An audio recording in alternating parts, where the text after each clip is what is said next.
This is the current federal tax developments for the week of March the 11th, 2019. Current federal tax developments are brought to you by Kaplan Financial Education and your state society of CPAs. Well, this week we're going to be taking a look at a bunch of developments that took place during the week, including issues that have arisen with Section 199 Cap A in return preparation issues. So we'll talk some about that. We'll talk about guidance the Treasury issued about changes in how they're going to handle temporary regulations and subregulatory guidance. The IRS clarified that recipients of sexual harassment, sexual abuse settlements will not have to worry about not being able to deduct their legal expenses, at least if they're otherwise deductible. Gambling loss was triggered by impulse control problems or did not turn out to be a casualty loss, even though those impulse control problems were triggered by a prescribed drug. We have proposed regulations issued for FDII and GILTI. We also know the IRS is no longer going to plan to issue regulations to bar post-retirement lump sum distributions from defined benefit pension plans. And the IRS granted us some relief on partnerships that have to add tax basis information to partners K1s. They'll be able to hold off providing that information till March 15th of 2020 for the returns they're filing now. Well, we're partway through tax season, and hopefully you're keeping up to speed with everything that's happening now. Lots of things going on. It's a messy tax season. Tax software is having issues. It's all the stuff we were kind of expecting for the upcoming tax season. One of the things I wanted to cover was I've seen a lot of discussion on online forums, listservs, online boards, Reddit, other places that have regarded issues on 199 Cap A. And I think we probably should take some time to step back and just kind of discuss and review some of what we know about Cap A and how it's applied to returns, because I've seen a lot of people who are jumping to conclusions that aren't really correct or trying to apply the rules and don't fully understand where they came from. They took a course, they read an article, they talked with somebody else. It's a little tough to know how we get all of these, but we end up with these ideas about how the rules work. Now, a couple of key cautions I think we have to be when dealing with 199 Cap A this year. First thing is, as I noted on the Tax Talk group for Cal CPA, nobody in this area is going to be a long-term experienced expert in 199 Cap A. Nobody's been dealing with this more than a little over a year because we haven't had it until then. Secondly, we have had like 3 different, I will consider, time frames where people wrote articles and guidance came out. We had a period of time prior to the issuance of the proposed regs in last August. We had the time when the proposed regs were issued last August until the final regs were issued in January. And then we have a much shorter period right here at the end where the final regulations have been issued and people have had time to digest things. Why do I point that out? Well, because people have been taking courses or reading articles or hearing about 199 Cap A ever since it was first passed. And positions that may have seemed to be reasonable, positions, what people are talking about how this worked back a year ago today, would probably not necessarily be the same position those people would have today. Why? Because now we have the final regulations and we had the proposed regulations. And that's difficult because the problem is, depending upon when various preparers have taken their courses or their updates or got into this, they may be looking at an article or a book or a CPE, shall we say, book, CPE materials that were written in one of those 3 phases. I have materials out there that have been written in all 3 phases of the law. I have materials and taught courses that were before the proposed regulations were issued. I taught courses that were after the proposed regs were issued, but before the finals. And I have taught courses and issued materials that were written after the final regs came out. And the reality is that if you're still using that manual from back last May, that was before the proposed regs came out and before the final regs came out, then you know what? Things have changed. So you got to be careful here. So let's start talking about how this works.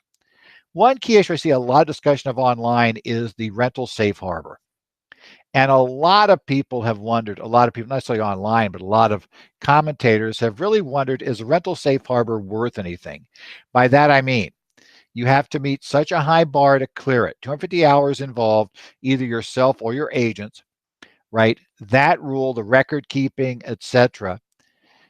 Is it, does it really mean, is that what we have to do to have a trader business as a rental? Well, two things to note about that. First thing is, it is just a safe harbor. The rental safe harbor tells us right off that if you're not allowed to use it or you don't qualify, you don't meet the requirements, it doesn't mean you're not a trader business. It means you go back to the case law. And we're going to talk about that case law here in just a second. But secondly, I've seen a lot of people assume it's a good if a rental is a trader business. It's not necessarily. In fact, I think for a lot of cases, it's going to be bad news if it's a trader business. I'd say, oh, what do you mean? The 199 deduction, the Cap A deduction is there. How can it not be a good thing?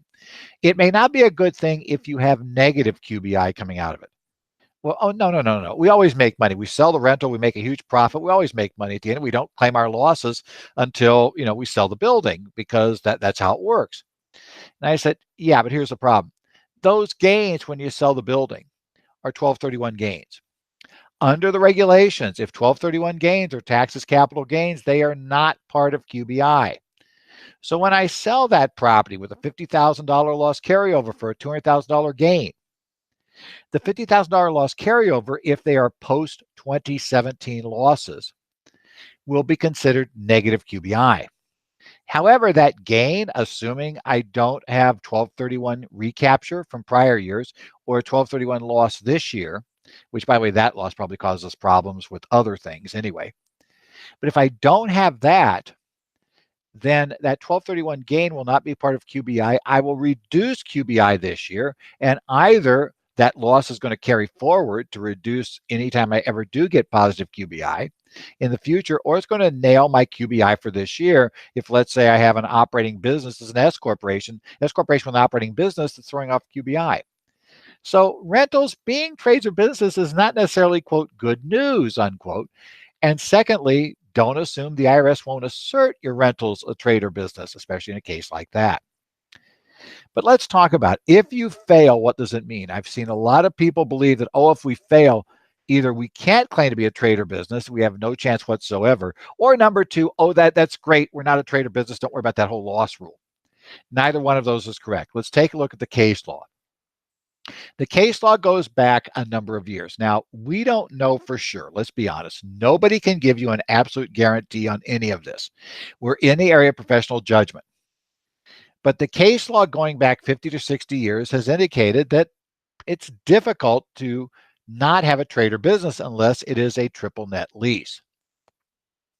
The key case going back to 1943, one of the earliest cases, is the Fackler case. In Fackler, the taxpayer was arguing he did not have a trade or business, okay? And it was the IRS arguing he had one. This was a gentleman who had a commercial office building. He did very little with the building, especially toward the end. He hadn't even leased it right at the very end. He stopped leasing it, and then he went to sell it. He claimed he didn't have a trade or business. Why was he claiming that? Because he had a gain, and this is going back to the pre-39 tax code. We're going back way back in versions of the IRC. But at that particular time, that gain would have been ordinary income, not capital gain. He wanted capital gains. He was saying it wasn't a trade or business. The IRS said it was. The Board of Tax Appeals, supported on appeal in 1943 by the Sixth Circuit, said it was a trade or business. You don't have to do a whole lot for a rental to be one. That was expanded out to cover residential rentals in the Hazard case from the tax court after the Board of Tax Appeals sunsetted. The tax court replaced it in 1946. The Hazard case held that worked for a residential rental. In the Hazard case, it was the taxpayer who was arguing that it was a trade or business because they had a loss. And the IRS was arguing that no, it wasn't. So that was a capital loss, and you had to pick that up, no more than, at that point, $1,000 a year, not $3,000. The IRS lost that case.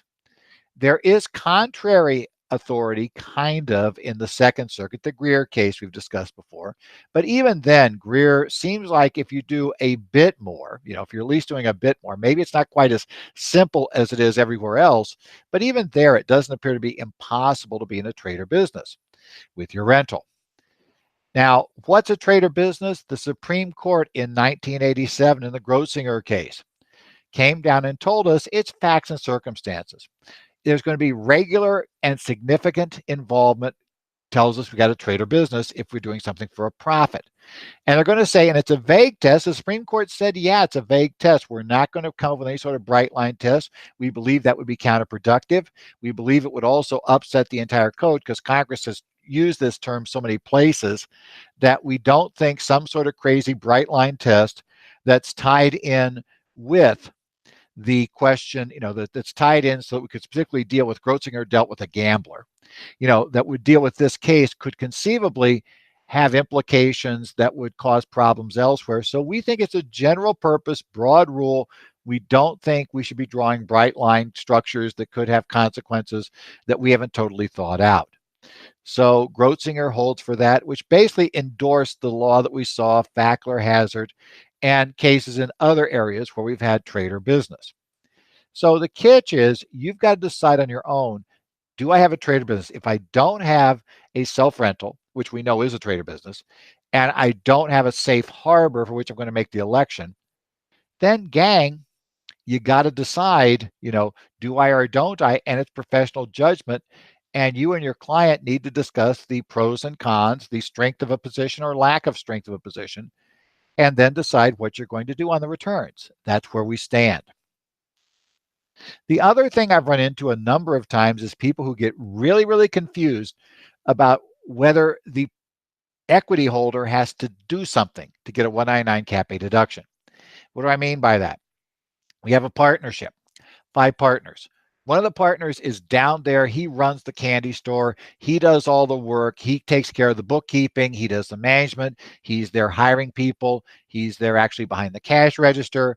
And the other 4 partners merely put up the money to get him in there.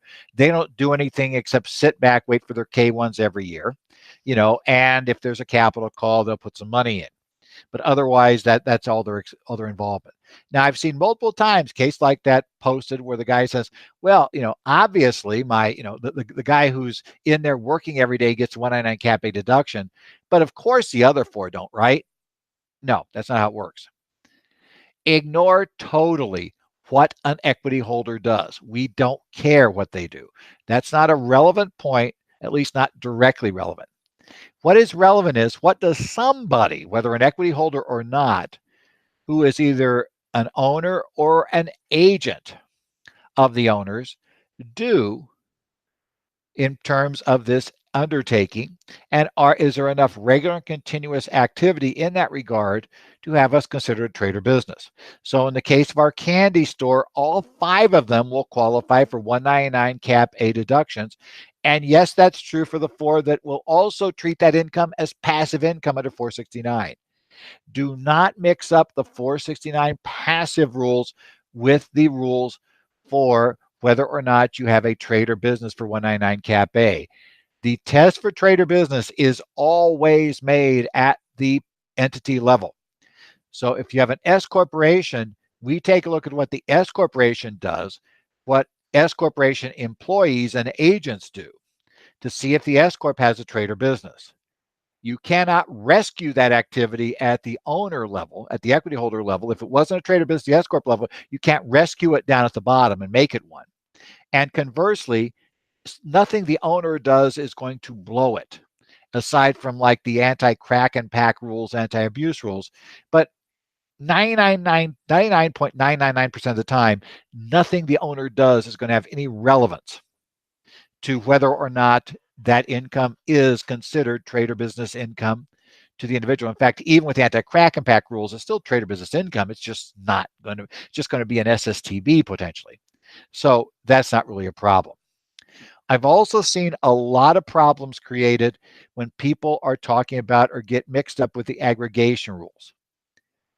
First thing we need to do is be very, very careful here about language. And why? You may think, well, this is crazy. Why are you going to pick on that? It's crazy. It's not an issue. Yes, it is in this case. Why? It's an issue for the same reason why if you're in a firm that you do A&A work and you do audited financial statements, go to the auditors and start just casually using the word opinion around them. Say, well, I think, the company wants you, our client wants you to write a letter to them saying that in your opinion, this is, and you're going to see an auditor freak out the minute that word is brought up, because that word has a highly technical, very specialized meaning in the context of a financial statement. The same is true we ever use the word aggregation with regard to 199 Cap A. Aggregation has a very technical meaning. And why is that important? Because here's what happens. If we start talking about aggregating, undertakings in order to meet the safe harbor, and I've seen people use that term multiple times talking about the safe harbor. We're going to aggregate the rentals to, and then into an enterprise and then do it. Here's the problem.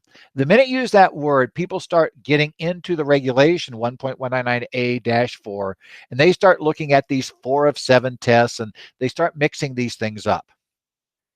You should always avoid using the word aggregation in this regard unless you mean the technical term. And if you do not mean the technical term, don't even think about going to 4. Here's the catch. You do not aggregate under 1.199 Cap A-4 until you already have a trade or business. You cannot use the aggregation rules of 1.199 Cap A-4 to create a trade or business out of undertakings that are not already qualified as trade or businesses before even thinking about 199A Cap 4 regulations, or I should say Cap A4 regulations. The reason why: we can only aggregate trades or businesses. What you do at the enterprise level, this is rental enterprises, is we combine these undertakings into their categories that create our enterprises, right? We can do those. We meet the requirements. We can combine them up to do that test. It's important to understand none of that matters about all these special rules under the aggregation rules about the 4 special categories, the 4 things you have to meet to aggregate, and then two of the other 3 tests you got to meet. None of that matters. Don't use the word aggregation. Secondly, aggregation cannot be considered until after you've already determined if something is a trade or business. Aggregation cannot make something into a trade or business. If you're using aggregation to try to create something and say, oh, now we got enough activity to be a trade or business, you're using it wrong. It cannot be used in that form. It only can aggregate existing trades or businesses. It cannot make something into a trade or business. Maybe you can combine undertakings, to decide what is your TOB. That's fine, and that's a separate issue.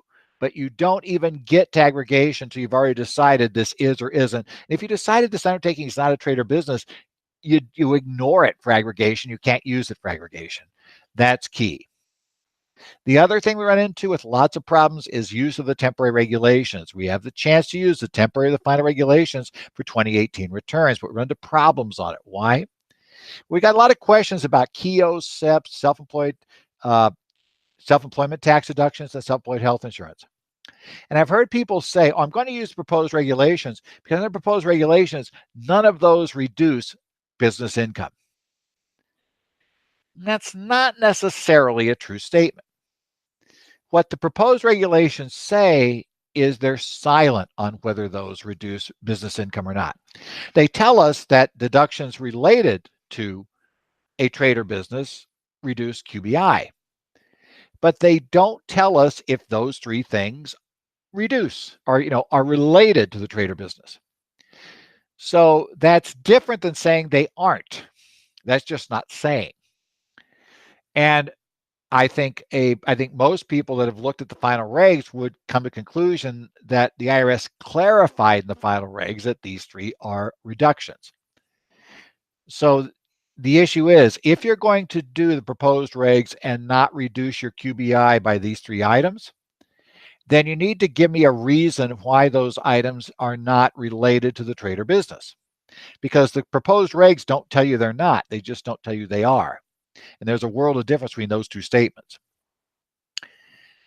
I probably, based on some case law and the case law that tells us we can't reduce self-employment income for a self-employment tax by the KEO or SEP contribution, I can build an argument kind of that they're not related. But again, that's for self-employment tax, which is under a different provision than 199 Cap A, but you might be able to build off that. And maybe health insurance could have the same argument. That's a little weaker out there because nobody's really ruled on that one. And I really have trouble getting the self-employment tax deduction as to how that's not related to the trade or business. But nevertheless, if you're going to take that position, you need to justify why under the regs they don't meet the definition of something that is, effectively related to the trade or business. And yes, I think that case can be made for the KEO deduction, but I think it's also a case that comes nowhere near rising to the level of substantial authority. That means I would at least come to the conclusion, if you take that position, it's got to be disclosed in A275. It's also a position you better discuss with your client. Don't tell them this is an automatic slam dunk that we go this way. It's not. On exam, it may not hold up. We don't know how the service is going to approach that issue. They may go after these, they may not. We don't know. We can't give any real assurance in that area. So, just be careful here. Where the proposed regs are on much more solid ground of going after them is, let's say you have a self-rental to a C Corp. There, I think the proposed regs do include C Corps because they just say you have a trade or business. They lease to a commonly controlled trade or business that, that basically that uses the property. That common control, well, we know the C Corp has a trade or business. Common control can exist between a C Corp and an S Corp, or a C Corp and a proprietorship, a C Corp and a partnership. So yeah, that one is probably just fine. Same thing is true if we talk about healthcare professionals and whether they see patients. Under the proposed regulations, a healthcare professional had to see patients.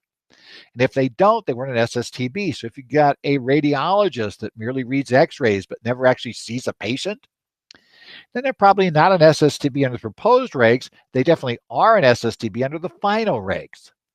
So again, if we want them not to be a specified service, trade, or business, we may want to use proposed. But remember, if you use proposed, it's an all or nothing test. You cannot select maybe that one little nugget like healthcare professionals and take that nugget out from the proposed regs, but then try to use the final regs for everything else. If you use proposed regs, you got to go back and use proposed regs for everything. While there are some nice things in the proposed regs we might like better than the finals, there's some things in the final regs we like better than the proposed. And so you got to just check your trade-offs here. What's going to happen depending on how we do it. For instance, there is a wholly different category of common control under the proposed regs and the final regs, and it's much tougher to have common control on the proposed regs. And why is that important? Because that could impact aggregation, and it can impact whether or not you have common control for self-rentals. So yeah, I get my healthcare professional issue here maybe, but that person's spouse, we were able to do things with common control to preserve their 199 Cap A deduction by being able to borrow some UBIA or some W-2 wages from another thing they were involved in. Now we're going to lose that if we go protect the radiologist. You have to be careful in that regard, right? It's an all or nothing call. Okay, let's talk about cases here and things as we get here toward the end. IRS did issue a policy statement on the regulatory process. This was issued on March 5th. They announced a change in handling, how they're going to handle temporary regulations and subregulatory guidance. They will include now a statement of good cause with temporary regulations. Previously, the IRS had said that didn't apply to taxes. A statement of good cause is issued normally by agencies when they do temporary regulations, which are kind of emergency regulations, rather than going through the full public disclosure, public discussion, showing them, giving them a list of proposed regs, allowing for comment, holding hearings. They don't do all that. They just issue temporary regs. Well, the IRS says that they are now going to have to develop a reason for good cause why they would do temporary regs rather than issue proposed regs and go through the comment period. We've seen them actually basically doing this during the Tax Cuts and Jobs Act period. We've not seen temporary regs issued in these areas. We've seen proposed regs on which taxpayers may rely until the final regs are issued. I suspect this is simply telling us what we already know. Also, they want to limit the use of subregulatory guidance. they are not going to assert, in essence, that there should be deference to these if they go to court. Now, some people suggest that simply doing what appears the Supreme Court's likely to come up with decisions here shortly that will limit that, and they're just getting ahead of the game. But they're not going to state that their position, anything that's not regulatory, should be granted deference at their level based on the fact that they're the expert. So that's kind of interesting that they're going to go that route. But it's, as we say, we think the courts are going there anyway. They also provide that if they issue a notice that says we expect to issue regulations in the future doing Y, that those are going to have a limited shelf life, and that you'll be able to rely on their statements until the regs are issued. And, they're not going to leave these open more than 18 months. If they don't get around to issuing the proposed regs, issuing regs within that period, then they're going to pull off the notice. So again, there's going to be, what this probably means is less temporary regulations, fewer notices, and more focused notices. Whether that's good or bad, well, yeah, it kind of depends. We'll see how it works in practice. That's really where the question is going to come. The good news is we'll have comment periods. The bad news is, will that mean we don't get guidance quick enough to actually let us do things? We'll have to see how that works. The IRS issued on their website a frequently asked questions section for Section 162Q. This was a provision of the Tax Cuts and Jobs Act that barred a deduction for legal fees in a case that was for sexual abuse or sexual harassment, and where there were a non-disclosure part of an agreement. The problem was the way the law was written, a lot of people were concerned that this could bar a deduction to the recipient of the sexual harassment settlement. Now, I refer to this tongue-in-cheek as the Harvey Weinstein provision.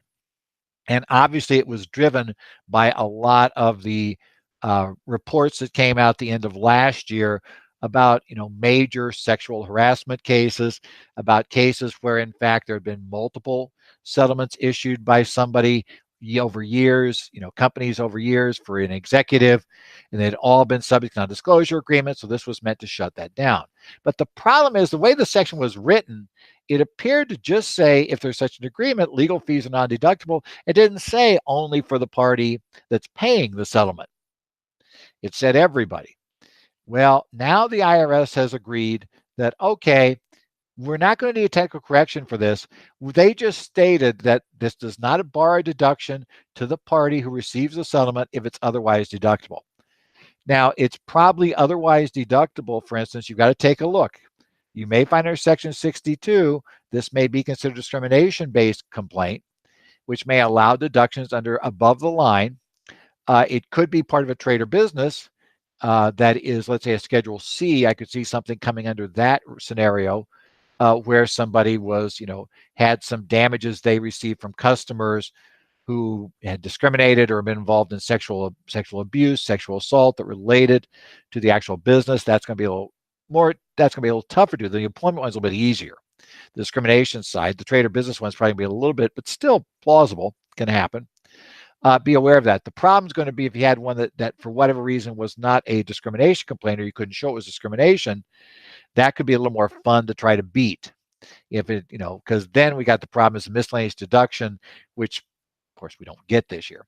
But we're not going to lose it simply because 162Q says that we can't have any legal fees with a sexual harassment or sexual abuse settlement.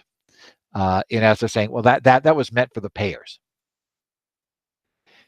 In Mancini versus Commissioner Task Court Memorandum Decision 2019-16 on March the 4th, we had here an interesting way a taxpayer tried to claim a deduction for casualty loss. Mr. Mancini was prescribed a drug for his Parkinson's disease, and it did a good job of controlling the symptoms there. But what he didn't know, and what wasn't clear for a number of years, was that this drug had a side effect in a significant number of patients, that it reduced their impulse control. So that impulse control disorder is referred to in the case as ICDs. His impulse control disorder was compulsive gambling. He lost nearly $3.5 million. Now, as we all know, gambling losses are limited to gambling income, so he has a big non-deductible loss. In fact, if you read the case, he wiped out his family, right? And he even wiped out his retirement. He was down to just $10,000 left in the retirement account when his wife and daughter stepped in, contacted the doctor and said, hey, doctor, we got a problem here. He's doing this, and we think it might be related to the drug. He apparently had been quizzed by the doctor because it became known that this sort of thing was, a problem impulse control. And he, as you might expect, lied to the doctor and said, oh, no, I don't have any problem with any impulse things. It's not a problem for me. I'm not having any issues, and he denied he had any gambling problems. And yeah, he was gambling everything. Well, the tax court agreed that the drug caused it. But they said, here's the problem. We got a series of cases over the years that you cannot have a casualty loss unless there is physical damage to property. And the court said, unfortunately, you have no physical damage to property in this case. You just lost the money gambling. And therefore, it's not a casualty loss. Now, the IRS, though, did have an interesting discussion right at the end. You'll see it in the materials that we've got on the website. The IRS publication 547 that deals with casualty losses does say a loss on deposit in a bank, right, would be considered a casualty loss. Now, the court said, because the taxpayer cited this, and the court said, yeah, that's definitely not physical damage. They said the good news for the IRS is their publications aren't binding, but the court suggested that, they were tempted to hold the IRS to this. And then they said, well, we decided against it. It is interesting. It's one of the first times I've seen them actually acknowledge publication and even, vaguely suggest that, yeah, you know what, we probably would have held you to this, IRS, if you're arguing that this was a bank loss and non-deductible, even though we agree it's totally contrary to the law, as has been held in the cases. So that's interesting. I think the problem is the tax court believes they've been embarrassed sometimes where they come out and make a decision, and then later it's discovered there was this IRS publication that said exactly the opposite, that nobody had brought forward. So I think the IRS let's say the tax court wants the IRS to be a little more careful in the publications. Not going to spend a lot of time on this because I did not have time to go through 177 pages of regulations. It's tax season. But the IRS did issue, we've been waiting for the FDII proposed regulations, that is the foreign derived intangible income rules under Section 250, and the GILTI, the global intangible low tax income rules. Proposed regulations on those were issued. There are 177 pages of text you get to read through. They also gave you reporting rules for the new Form 8993, Section 250 deduction for foreign derived intangible income and global intangible low taxed income. Again, if you're involved with that, people have been railing on those regs. I just thought I should mention this week, those regs are out. At least proposed regs are out. A couple of other notices. The IRS in Notice 2019-18 withdrew proposed regulations. They issued, not withdrew proposed regulations, withdrew a notice that said they would issue regulations that they wanted to stop defined benefit plans from offering temporary lump sum payment options to people already getting payments from the plan. The IRS argued if a plan was allowed to have such a provision in the plan, let's say after you've been retired for 10 years, you can take a lump sum, that it would require the annuities to be reduced to take into account that potential that there would be this temporary time frame where somebody could ask for a lump sum. Because of that, they thought they should bar that. Now, they never got around, though, to issuing those regs. Notice 2015-49 came out in the summer of 2015. We're now sitting here in 2019, and we still don't have proposed regs. So they, been missing for a while. They've now withdrawn the notice. They will continue to study the matter, but they will not, at this point, issue any, where they were issuing termination letters that specifically kind of called out those items as they're not making any statement about whether that's okay or not. They're going to stop calling them out. They're not going to challenge it until they actually get around to issuing the proposed regs. So again, this is in line with that Treasury proposal we had, just really more of that. Finally, this week, good news for those of you with partnerships that report capital accounts on other than a tax basis. Notice 2019-20 issued on March the 7th. The IRS, in the instructions of Form 1065 this year, required that if you have a tax basis capital account that is negative for a partner, but your K-1s report on a basis other than tax basis, you have to file, you have to give basically additional information on the K1 this year about that taxpayer's beginning and ending tax basis capital account if either the beginning or ending capital account is negative and you're not using tax basis on your partnership, K1s for their capital accounts. And you might not be using that because you're using GAAP. You're preparing GAAP financial statements for this. You report their GAAP basis capital. So now they're going to want you to give tax basis capital if it's negative.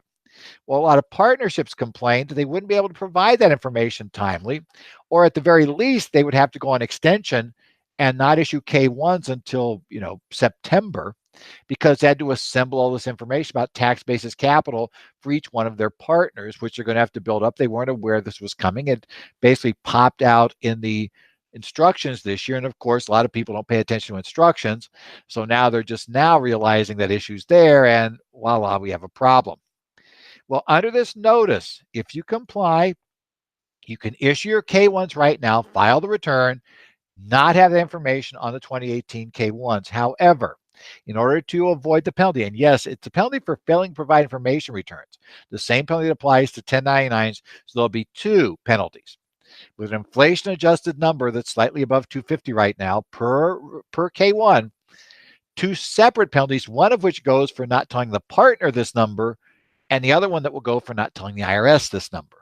You will not owe that penalty on all your K1s, so long as you provide the information to the IRS in the form that's required under this notice by March 15 of 2020.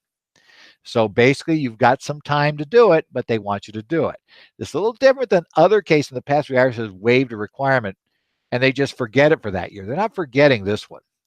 I think the IRS may be thinking here, to be totally honest, A, they want this information for exam purposes. B, they know in the past when they've just waived it, we'll get to this time next year, the partnerships will again complain they don't have the information. It'll take too long to get it. They won't be able to issue K1s, and the IRS will be forced to again push it back. So what they're doing this year is saying, we're going to let you push, we're going to let you wait till next March to give us this year's stuff, but you better start getting information together for next year because we're not doing this next year. And we're going to get this year's information anyway. So, don't think that whining to us is going to make this go away. We'll see how it goes, but in any event, at least you can finish those partnership K1s. Well, as we say, it's that time of year, tax season. You're applying all the stuff you've learned during the year.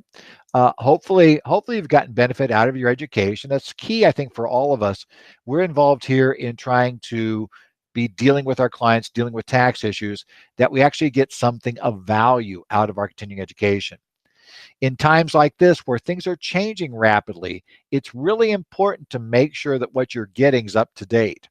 And for that reason, be assured, you should be taking a look at what your state societies are providing in live continuing education in this regard. Because let's be honest, a self-study manual could have been written months ago. And yes, they're supposed to be updated, but we know that it takes time. We also know that, that document just kind of gets dated. And how updated it is and how things go, that's always kind of a question when you're dealing with CPE that may be coming from a source that just, is, it's cheap, but we're not sure how great it is in that regard. This is something that your state societies and the live sessions can provide you with up-to-date information from people that are keeping up. So be sure you're making use of it. And by the way, when you finish tax season, be sure to take a look at your state society catalog for the offerings this year. We hope you look at those that we're going to be offering here in Kaplan, from Kaplan Financial Education, which will be through the Kaplan Accounting and Education programs. Those of you who are not aware, that's formerly Lascalzo and Nichols Patrick. Those are the ones that make up Kaplan's program. We hope to see you in the programs this year. This has been Current Federal Tax Developments for the week of March the 11th. We're going to update you throughout the week on our website, currentfederaltaxdevelopments.com. If you have any questions or comments, you can send them to me, Ed Zollers at currentfederaltaxdevelopments.com. On Twitter, you can follow my handle there is at Ed Zollers. We post developments as they occur, plus I get involved in other discussions. And I also follow discussions on the subreddit of TaxPros/r/TaxPros, as well as California's Tax Talk site. That's on Yahoo Groups. Any CPA or attorney can sign up there. You just need to get permission to get in. So go to Yahoo Groups and search for Tax Talk. You'll get it.